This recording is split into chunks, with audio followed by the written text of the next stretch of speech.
We'll give everyone just a second to have a few more folks join in, but welcome this morning. We are glad to have you, and we look forward to this conversation with Aaron King and Dan Dockery, two of the smartest folks on this topic that you'll find in the state. So we're really grateful to have them on.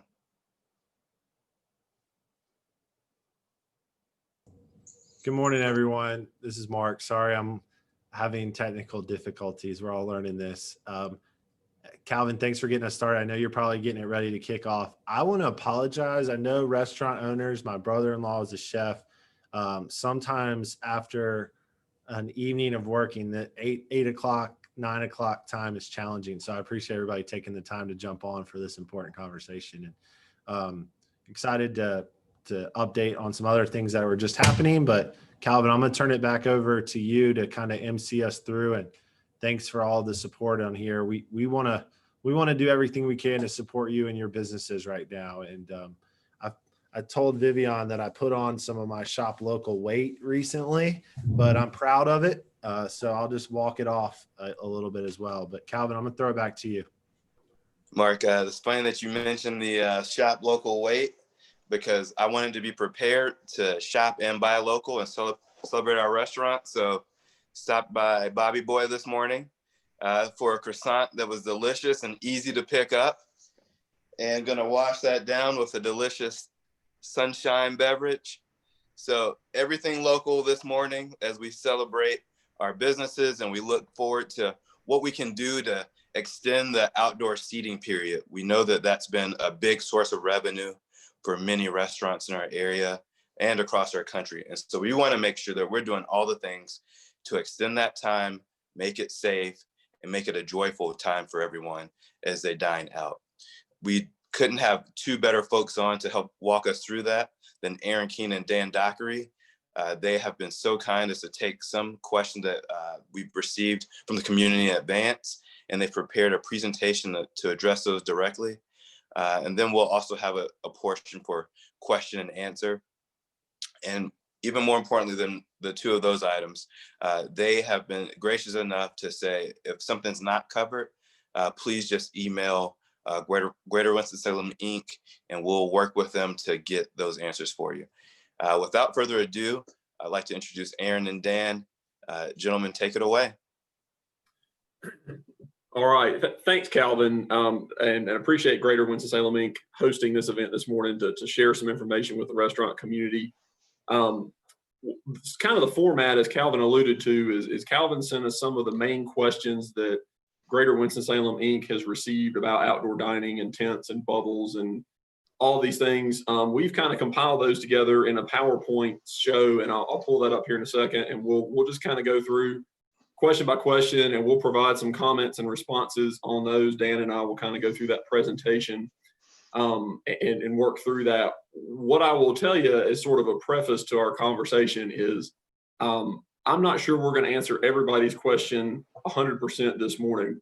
As Dan and I were talking, we're learning about this, and we're getting up to speed at the same time. This has become an issue for the restaurant community and communities all over the country. This is not something we typically deal with frequently. And so we're getting up to speed, and the rules as they are for the restaurant community are changing just like they are on the code and regulatory side. So let me start by sharing my screen, and we'll get this pulled up here. And Aaron, just while you're pulling that up, I just want to put the caveat out, and Calvin may have mentioned it too.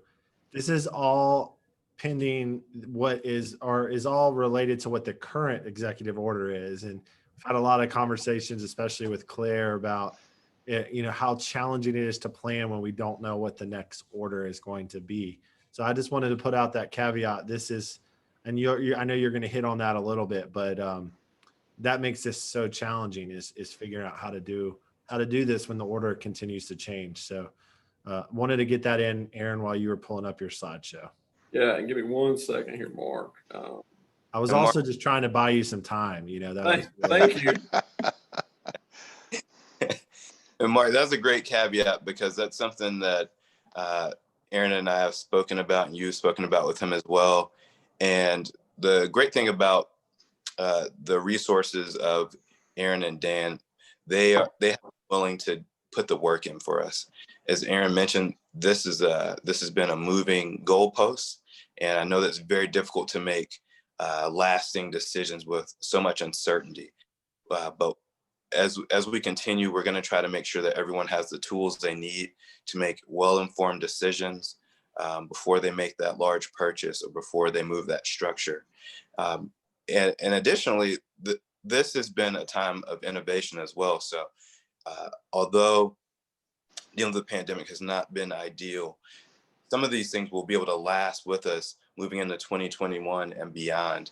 And we think that it'll make outdoor seating much more pleasurable for customers and hopefully bring some more revenue just based on some simple code redesigns. All right, thanks, Calvin. And we'll go ahead and get started again. I'm Aaron King. I'm the Director of Planning and Development Services for Winston-Salem and Forsyth County, and I'm proud to have Dan Dockery with me this morning. Dan is our Chief Building Official and is a wealth of information in this area. So without further ado, we'll just dive right in. Just some opening thoughts I kind of put on the screen to kind of set the tone for the conversation with the group this morning. We get it. We understand restaurants are in a tough spot right now with everything brought on by COVID-19. We are not here to club you over the head with the code this morning. We're here to try to find solutions that work for you. So we get it. If you have an idea for your particular restaurant for outdoor dining or some options there, we will try to make that idea work for you if we can ensure it reasonably satisfies code requirements. We're not holding folks. We're not going to be code sticklers on that, but there are things, especially when we get into core life safety issues, we really can't compromise on, because just as you as restaurant owners don't want your employees or staff or patrons put in unsafe conditions, we don't want that either, and that's what we're concerned with. So when we get into core life safety issues, we got to meet those. Outside of that, we've got some flexibility, and we're willing to use that in any way we can to make your ideas work as close as possible. We may not be able to get you 100% of what your idea is, but we might be able to get you 80% or 75% and get you well on down the road with that.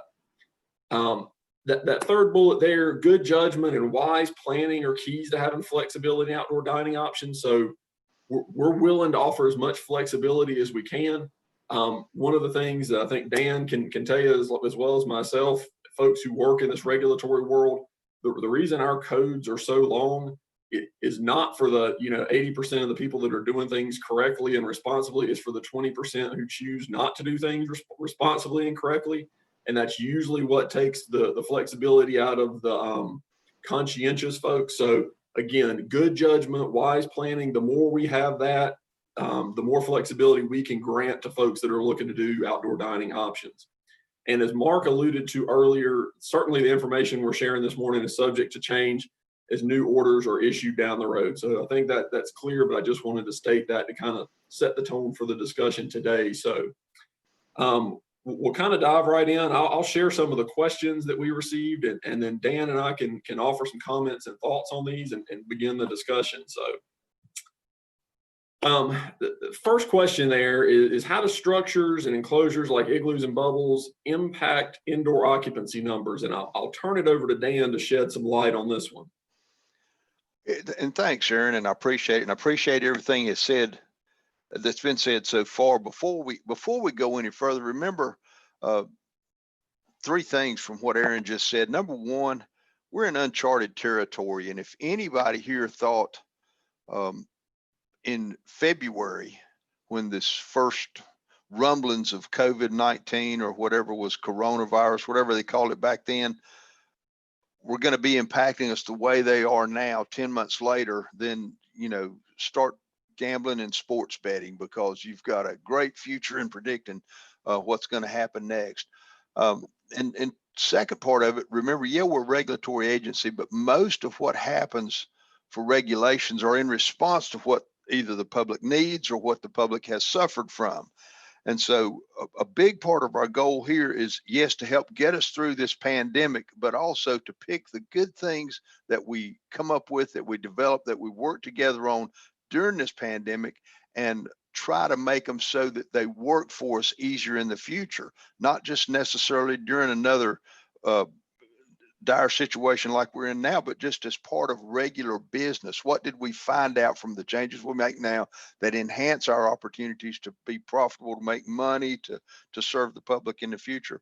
And the third thing is, no, we're not going to cover all your questions here, and you're not even going to think of them till you go back and go to work. I do code work. I do buildings.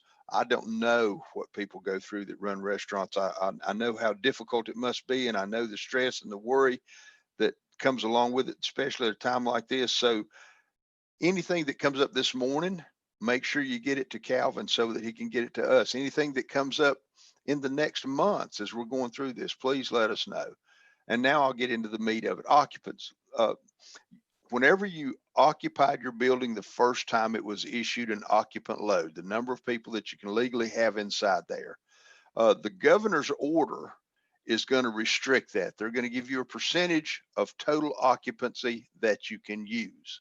And then in addition to that, at some point in time, they may say, oh, well, the max number of people, regardless of what that percentage is blank. Okay, X number. We're not changing that. Outdoor dining does not change that. You still work with the total occupant load that you were given initially. You divide it by whatever percentage the governor's orders says, and then any further restrictions, you follow those too. But the difference in that number, and the example's good, the number was 100, governor's order says you can only have 50% of that. So that made it 50 people. But then if he came back and modified the order to say you could only have 20 people inside at any time, that means you can have 20 inside. That additional 30 people to bring you to 50% is what we're going to concentrate on now and try to figure out creative ways to seat them in outdoor structures. And there are limits and guidelines for that too, but the 30 people are the ones we're interested in. So total occupant load, by whatever multiplier or percentage number that the governor's order says, and then any further restrictions for indoor only. Take that away, and that gives us a number left over that we can put outdoors. All right. And what I would mention to the audience is keep in mind this formula that Dan referenced on question 1 here. We're going to kind of point back to that on some questions coming up in the future. So if you can remember that sort of what your original occupant load was, and remember sort of what that governor's order restriction was, how that affects that, keep those numbers in mind as we continue to work through some of the future questions.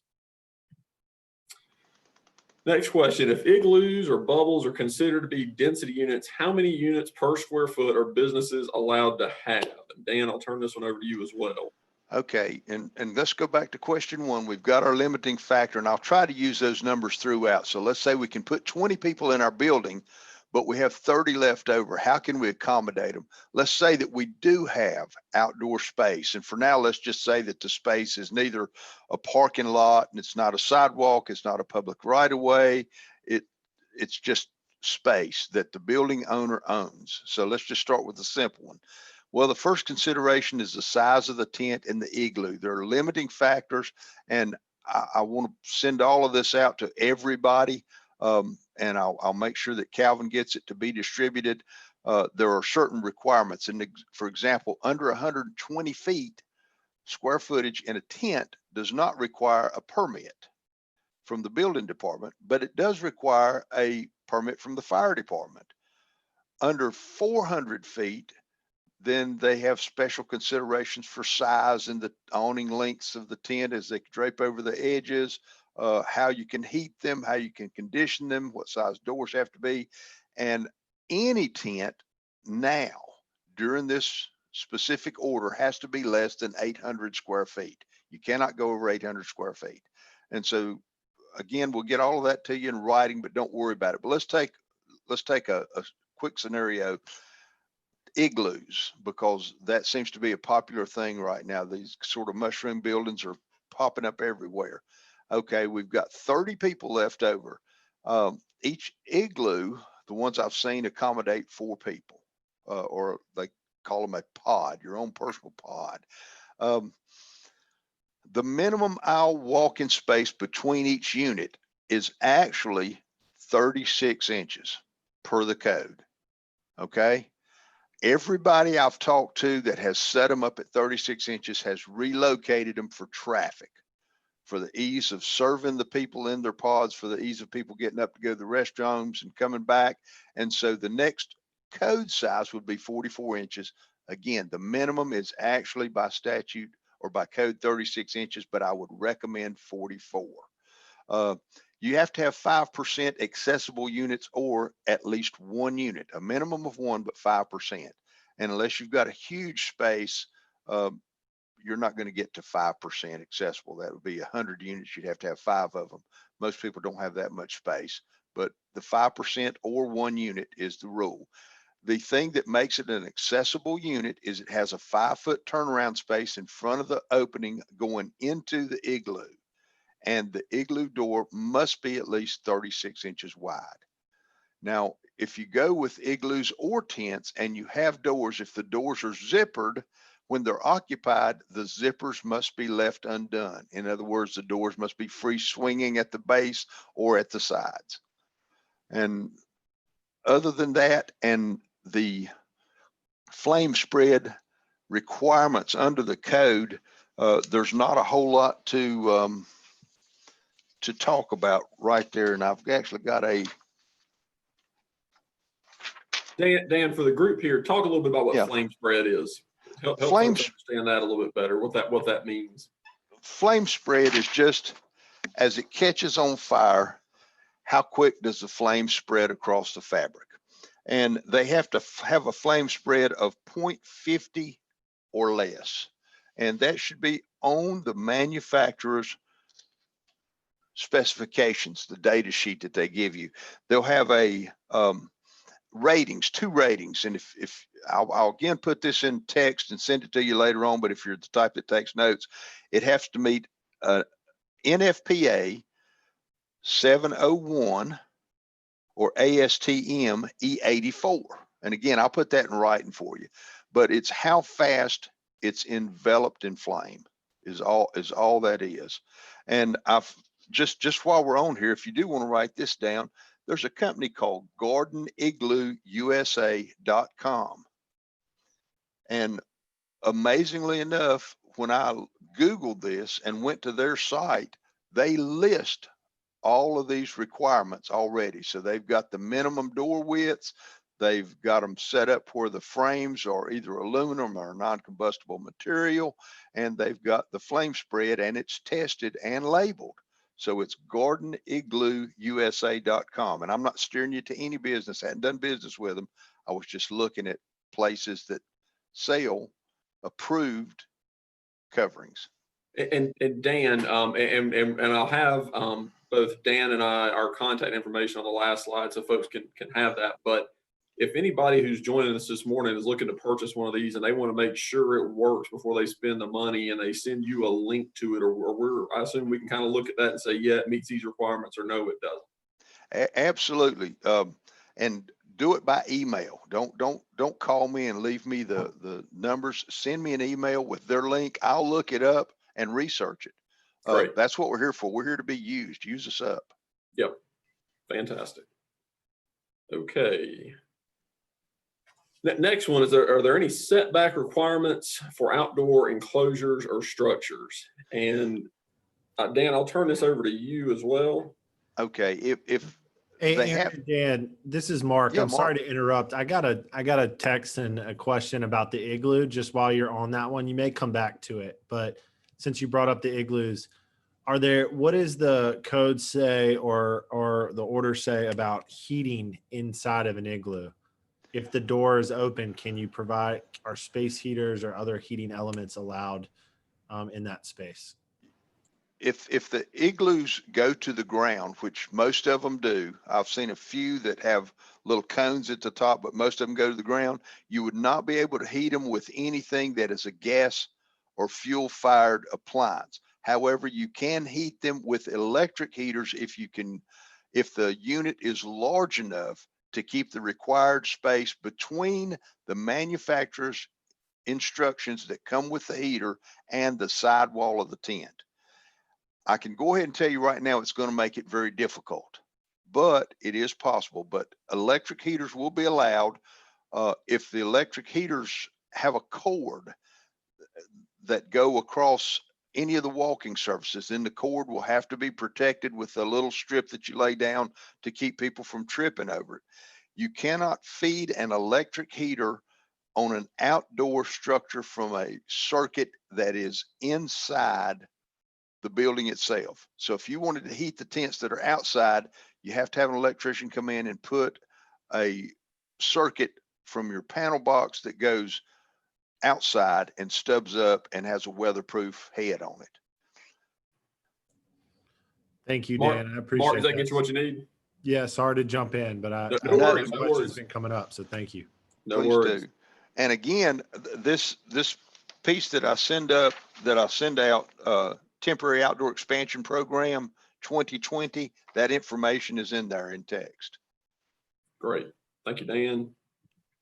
We'll kind of jump back to the question regarding setback requirements for the outdoor enclosures and structures. The first thing is always for life safety is getting in and out of the building. That's our number one concern. So you can't block an entrance to a building or an exit, and you can't block an egress path. That means the path that would be most likely taken by anybody who was fleeing a disaster. Okay. If you're going to put them on city sidewalks or streets, then of course you're going to have approval from the city. And we have a bunch of people. We have Rod Ring over in DOT. We have risk management, and we also have inclusion and advancement, Ken Millett's team, who have worked with our streetery programs. And all of those people will also be dialed in on this effort too, just so we can have more or less one-stop shopping when you have questions and when you have needs. Flame spread requirements, again, that NFPA 701 and ASTM E84, they have to meet that. Otherwise, they always have to be a minimum of 10 feet from your property line. Sorry, I think I put 10 inches in there and 10 feet is the number. So let's clarify that. I'll clean this up. I'll fix that that error before we get this back to Calvin. So 10 feet, not 10 inches. Well, we'll just pretend everybody's a rabid fisherman. They'll always lie about length. And so there you go. All right.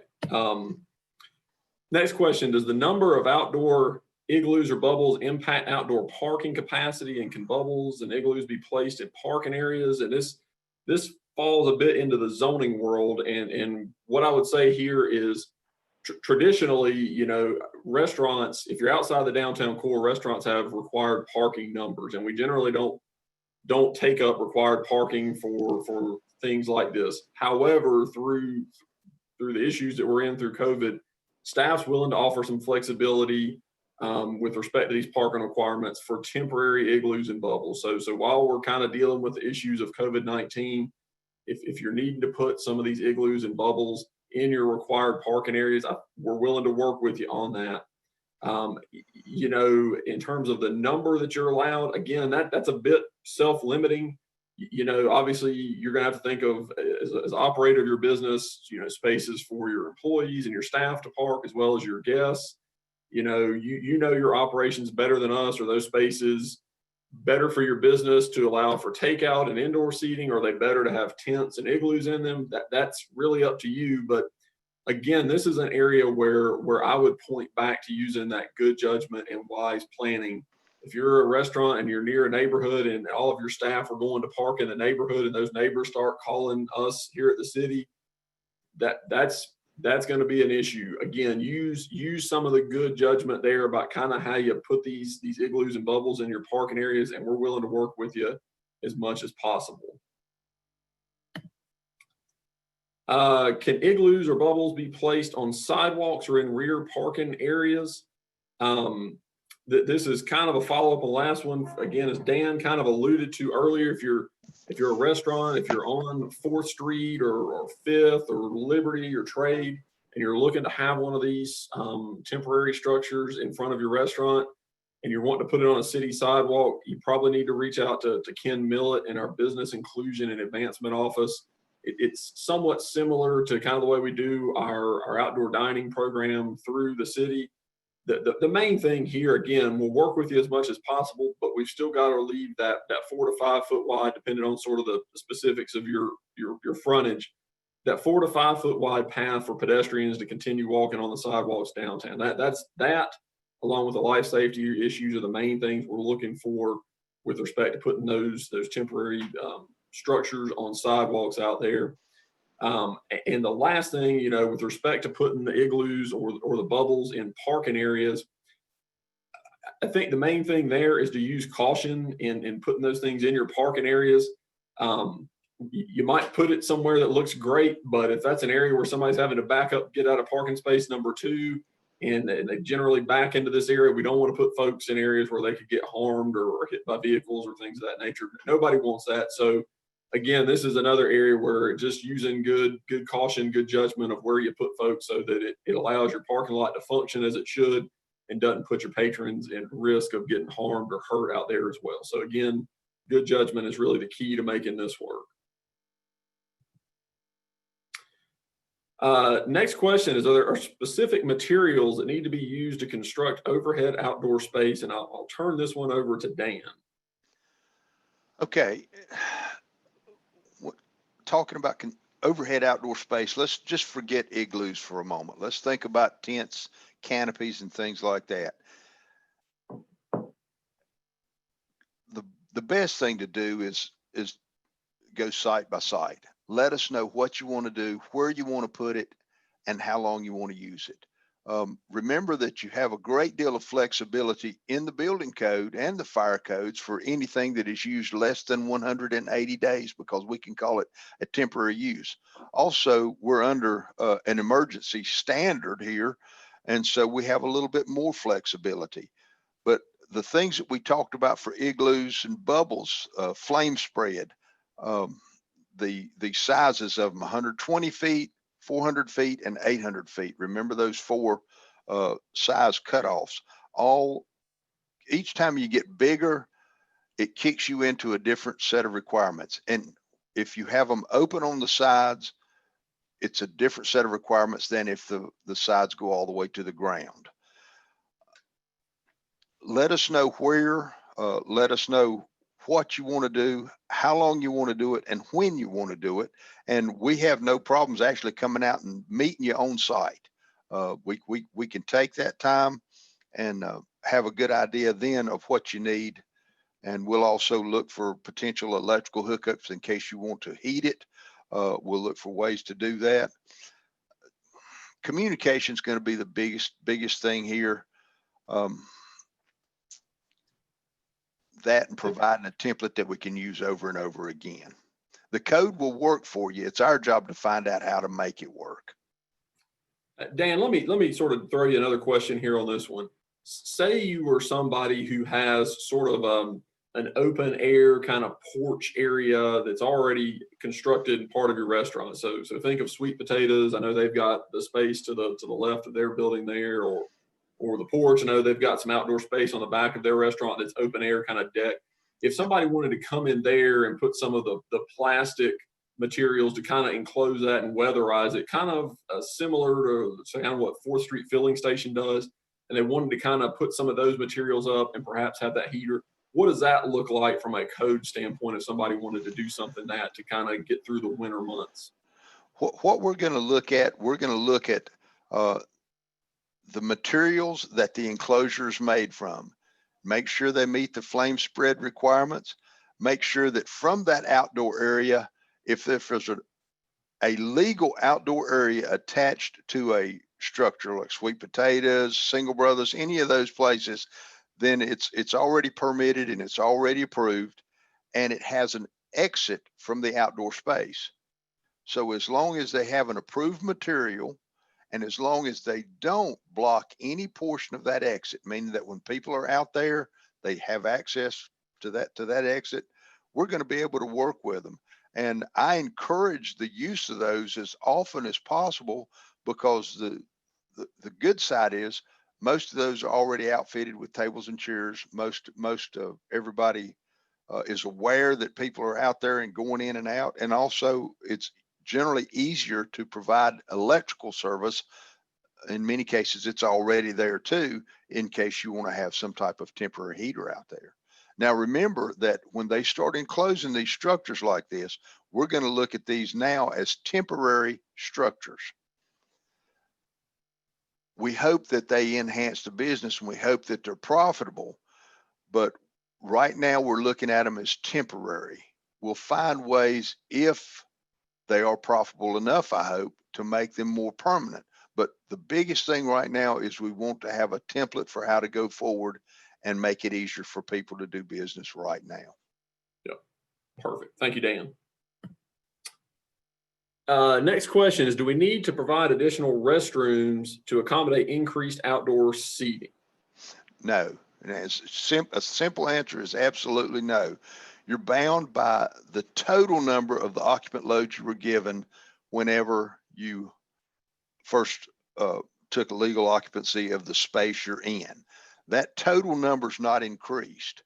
And so as long as they have access, that is also includes handicapped access to those restrooms, you do not need to add any restrooms.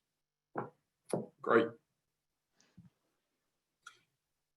Will the rules be relaxed within reason to ensure businesses can make money despite state mandates? And this kind of alludes a little bit to what you were talking about earlier, but I'll let you elaborate on this one as well, Dan. We're interested, our big thing right now is life safety. And we know people are suffering out there. We know businesses are suffering. We know people are suffering. Everybody calls it social distancing. It's not, it's physical distancing. And when we're physically distanced the way we are now, the social contact is one of the things that kind of helps that fabric of the community hold ourselves together. So we realize not only is it financially important, it's socially important to us as a people, as a community. So we're going to be as flexible as we can. We're going to look for life safety, and we're going to look for ways that what you do now can become a part of a process or a template that aids us should we ever get in this situation again, or maybe we find flexible ways to increase space to serve people once we come out of this. Because I know that the very first day that they say the pandemic is over, I'm going to take 30 people and we're all going to go out and have a burger and a beer, and that's just it. I don't care where we go. So we're going to be flooded when this thing goes away and people get comfortable, and we need to be prepared for that also. Yeah, and Dan, I'll just sort of add a clarification on this. I'm not so much sure the rules will be relaxed. The rules, at least in our zoning ordinance and the building code, I don't know those rules, the wording of those changes. However, where staff is what we're trying to send the message this morning is if we can take those same rules and the same words around those and find creative and flexible solutions to make sure the rules that are there are met while trying to offer some assistance that meet your business needs, we're willing to do that. We're willing to get as creative as we can on that front. So I just want to offer that clarification on that question. Great. And Mark came up with a question here. It's, can you address how many sides of a tent can be up without it being considered enclosed? If more than 2 sides of the tent are up, then it's considered to be enclosed. So you can cover 2 sides of it and it's still considered an open structure. But if you close a 3rd side, it is considered a closed structure. Hey, Dan, thank you for reading that so quickly. On that note, what if one side is open but touching the side of a building?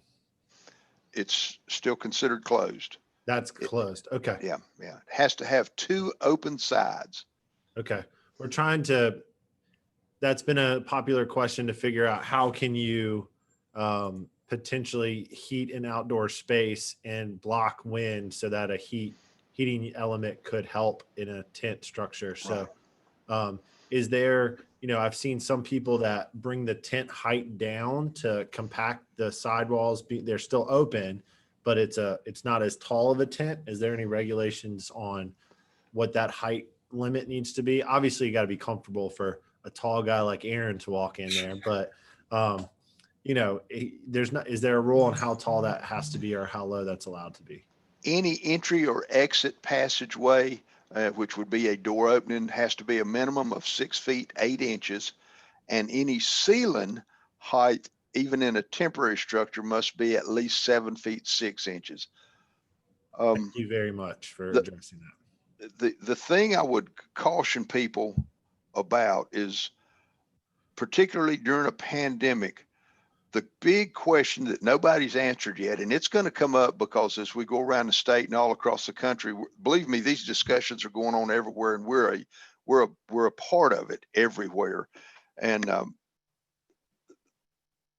the departments of health now are questioning air exchange inside enclosed tents, and I'm sure that there'll be some lobbying and there'll be some agreements made, and we can look at some point in time for a way for people to want to guarantee reasonable exchange of air inside these structures.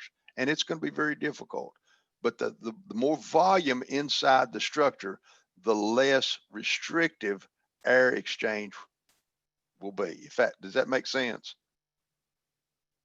So the bigger the tent, the higher the ceiling, the less problem you have with air exchange. Thank you. That kind of brings us to those were a lot of the questions that Calvin sent us. Calvin did share with us, I think, some notes about some of the items you see on your screen there, the application of how these rules apply to restaurants versus if you're an operator of a bar or brewery. If there's any best practices or regulations for cleaning some of the, I guess, the tables and the items inside of igloos or bubbles.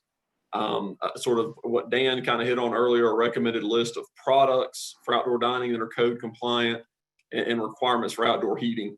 As I alluded to earlier, we're kind of getting up to speed on this just as quickly as you guys are. And so we were able to pull together comments and solutions for those questions we shared with you.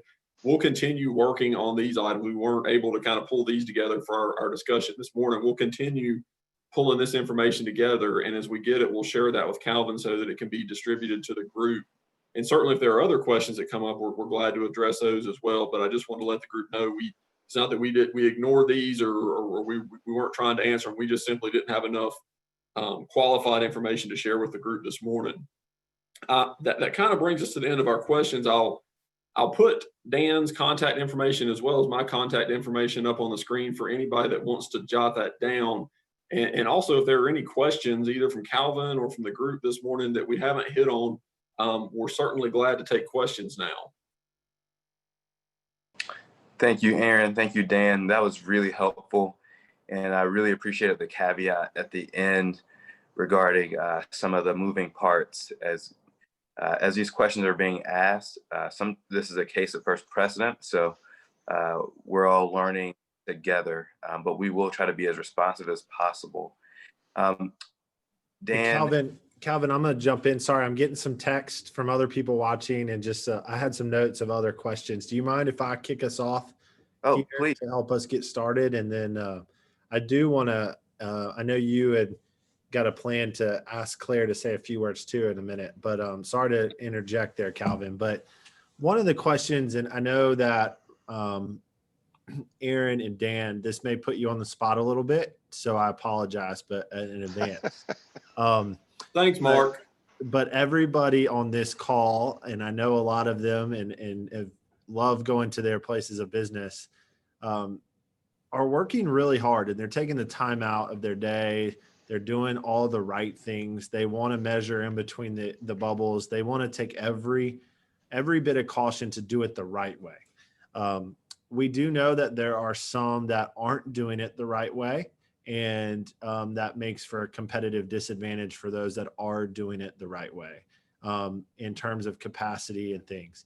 I am not here to say that I want businesses to, get in trouble. I'm supportive of businesses, but we need businesses to do it the right way so that we can manage this pandemic safely, as well as be safe in terms of an emergency situation like you talked about. So really the question just kind of comes on around enforcement. And, in the latest mayor's order, there was a conversation around enforcement for mask wearing, but what about capacity enforcement? I know I've talked with the public health department a little bit about this. I know it's not necessarily always under your umbrellas for Aaron and Dan, but anything that you can add just on the city's efforts to help make sure there's a level playing field for the business community. Well, what I would say, Mark, is I kind of heard you kind of unpack that question a little bit. There's sort of two buckets to that.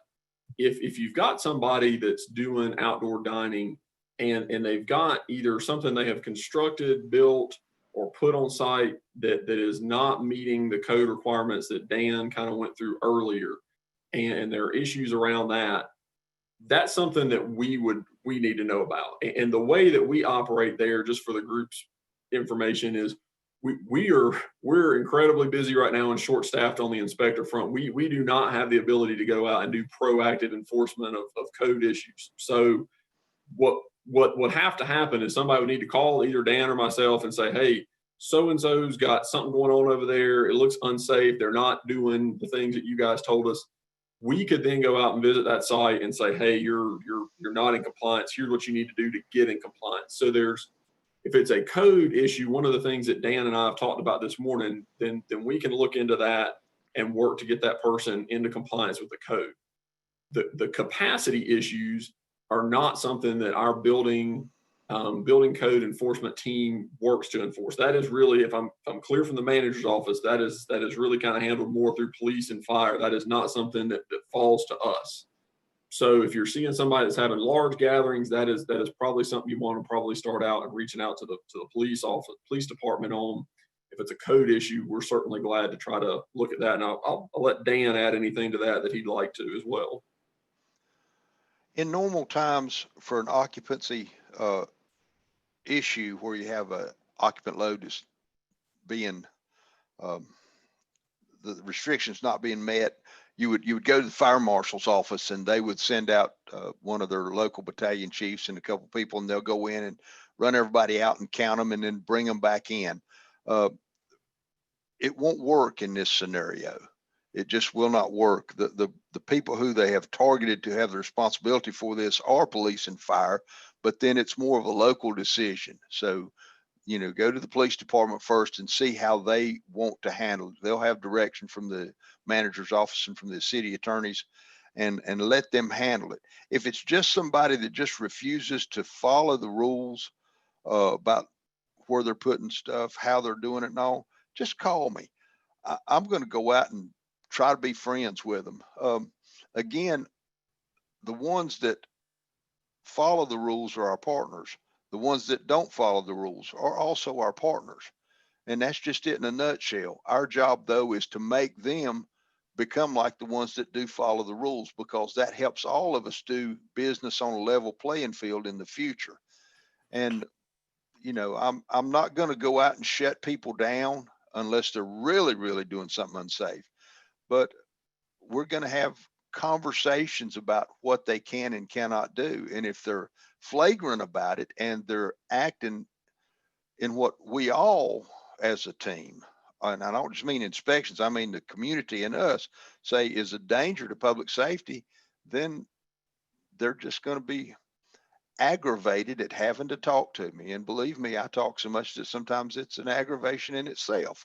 So again, the whole point of doing this is so that we have some consistent process, some consistent template, some consistent respect for one another and what we're having to go through to make ends meet and do good business in this pandemic. And if we have people outside of that template, that sort of recommended process, they make it hard for everybody. So it's a conversation that I don't ever want to have, but it's not one that I'm going to shy away from, because again, that's what hurts us moving forward. What people do wrong now make it difficult for us to have changes in ordinances and codes moving forward that allow us to make the best of a situation like we're in now. And believe me, it's not what we're doing right now. That's very, very important. But if we're not planning on where this is going to leave us a year from now, 2 years from now, then we're already a year and a half behind in our thought processes. So we really need to get on this fast, and we need to get everybody on the same page.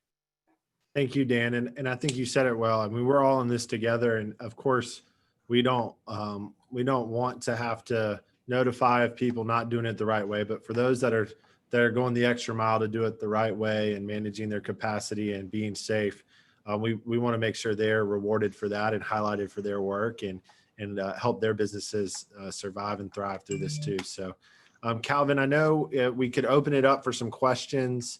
It looks like JD, I think, put one in. How are restaurants aware of this call and or this timely evolving information?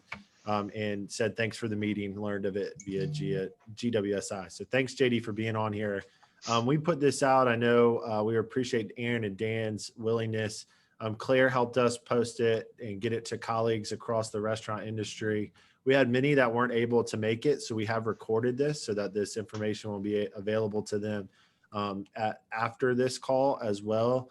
And Aaron and Dan have been very willing to keep this information timely and updated as things change. So we all feel like this is an evolving situation, and it's going to change as we go, but this does give us a great snapshot of where we are in time. So Aaron, Dan, thanks again for being willing to do that. So JD, just to be a little more specific, I think Claire helped share it on Facebook groups, and we sent it out to email lists. We left messages at restaurants, we emailed restaurants, and then again, we'll record it so that this information can be viewed on their own schedule as well. But Calvin, I know we were going to open it up for other questions.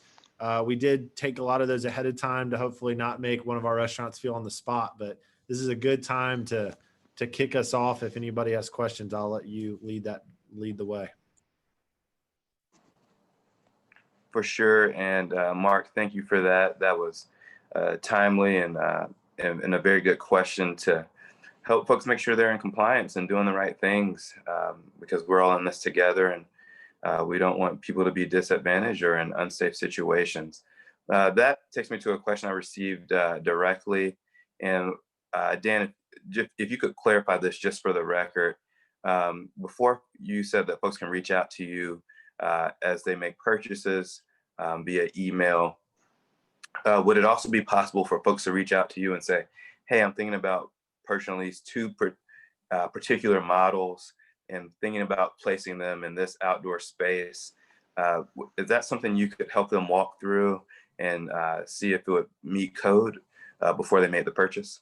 Absolutely. Ideally, here's the way it works best.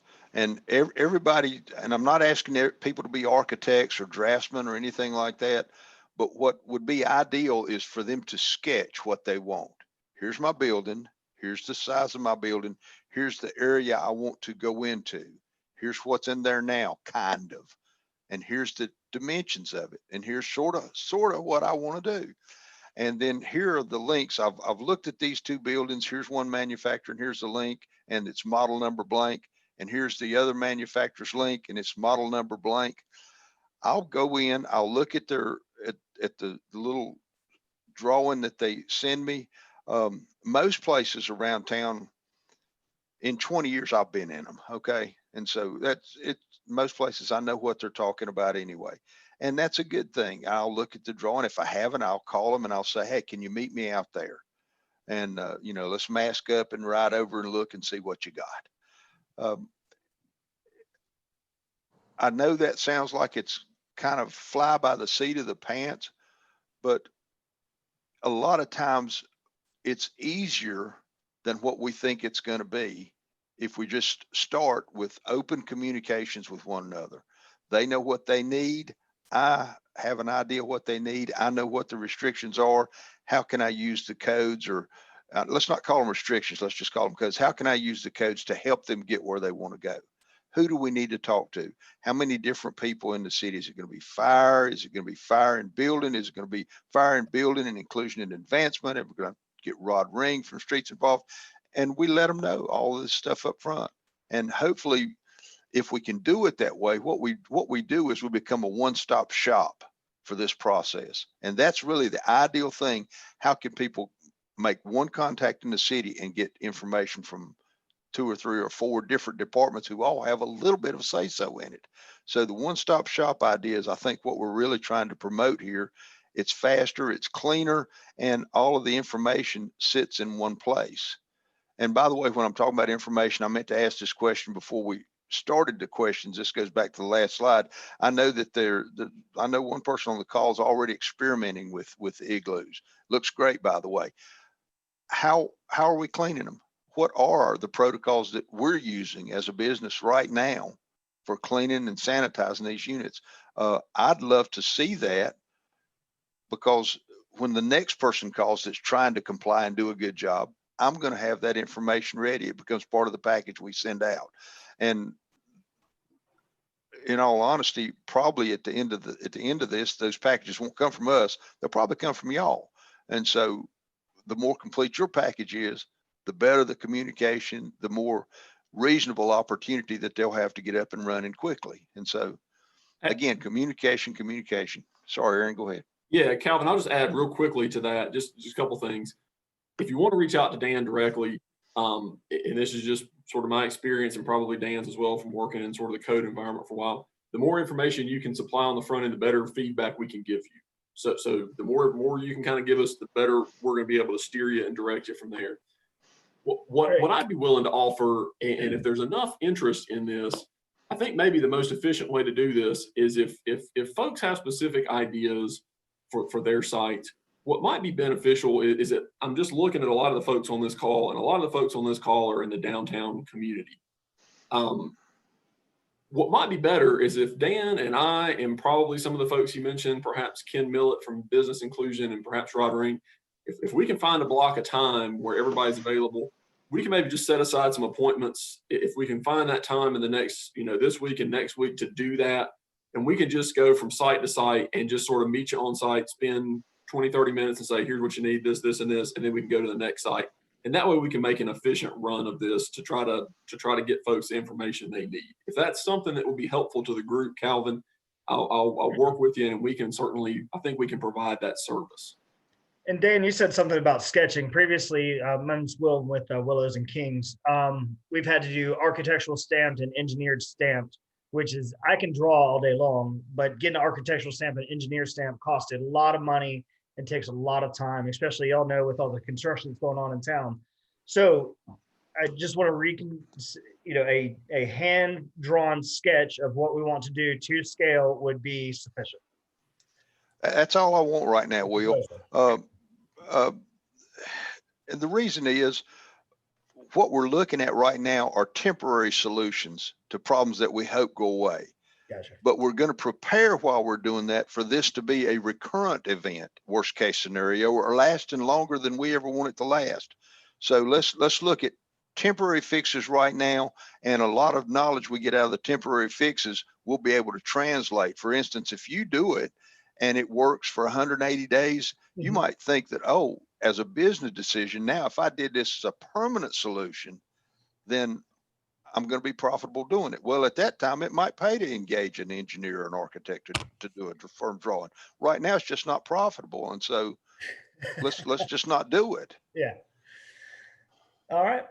Excellent. Thank you. Thank you. Thank you all. And Dan, you mentioned something earlier. You said you think it might sound fly by the seat of the pants, but it doesn't. It sounds like flexibility.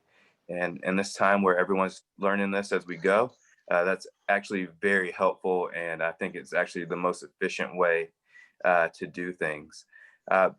You also mentioned that some folks already have some igloos in place. And we actually have one of those business owners on the line, Claire Calvin, and she's been really terrific. Claire, would you mind just sharing a little of your experience? You put something in the chat, but I'd love to hear some of your thoughts on it.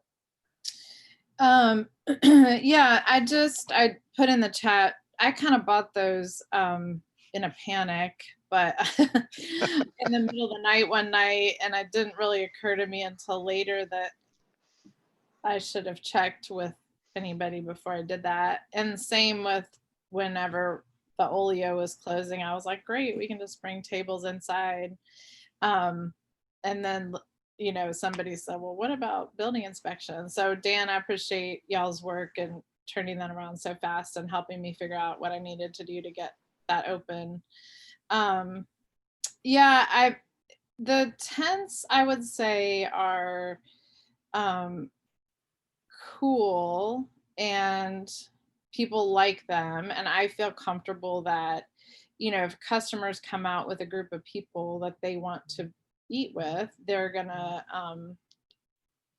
be safer. We're safer from them. They're safer in the sense that they're sort of, if they contaminate one another, that's not really my problem. They were going to do that anyway, but they're not at least getting someone sick at a table next door to them or whatever.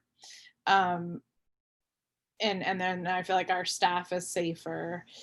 It is not a warm igloo of just you're in there toasty, take your jacket off. So I would say that, and I know I was on a call last night with restaurant owners from around the country, and some of them are like in Michigan, where Michigan's gone to outdoor dining only.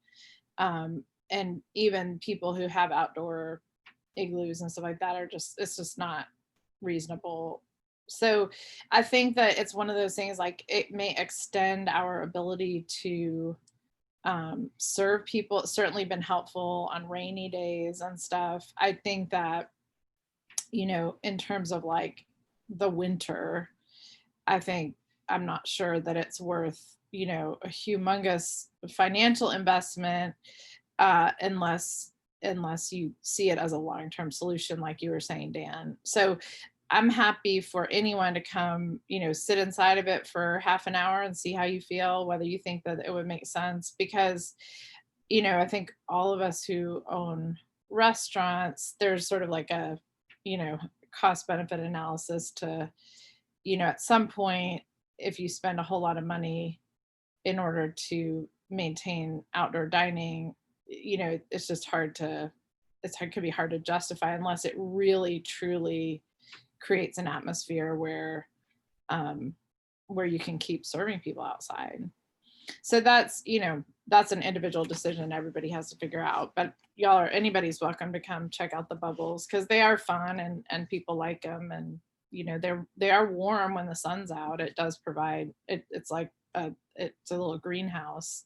But then when the sun goes down at 5 o'clock, it's it can get chilly. So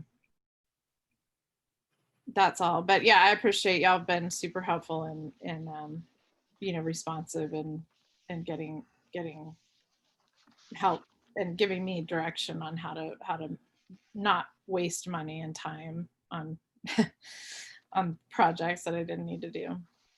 So I appreciate it. Claire, thank you for that feedback, and you've been one of the responsible business owners, and we appreciate you and what you add to our community. And I would like to echo what you mentioned about Dan and Aaron. These gentlemen have worked tirelessly and around the clock to make sure that they're able to help folks. As Dan mentioned, they're building friends in the community. They're not trying to shut anyone down or stop folks from making money. They just want to make sure that we keep the community safe as we do so. And I know Aaron was up late last night working on these slides and taking in new information, as was Dan. So that's appreciated. Folks, we are right at 10 o'clock, and we want to be mindful of everyone's busy schedule. But as I said, this is an evolving document, an evolving set of guidelines. So what we want to do is be responsive to new mandates, new orders, things of that nature, and we'll continue to update the materials I sent today, and we'll post this video in its entirety and also a recap with some of the content that was discussed, and we'll update that as new information comes in. Aaron, Dan, thank you for your time. Thank you for the way you serve your community. And everyone, let's continue to support our local businesses. It's a great time to get takeout if you can't dine outside or dine in.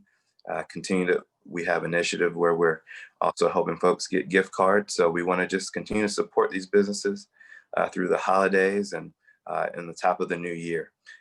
I'll be available as a resource. If you have any additional questions, please send them to me and I'll work with Aaron and Dan. Thank you, everyone, and have a great day. Thank you. Thanks, Calvin. Thanks, y'all. Absolutely. Thanks.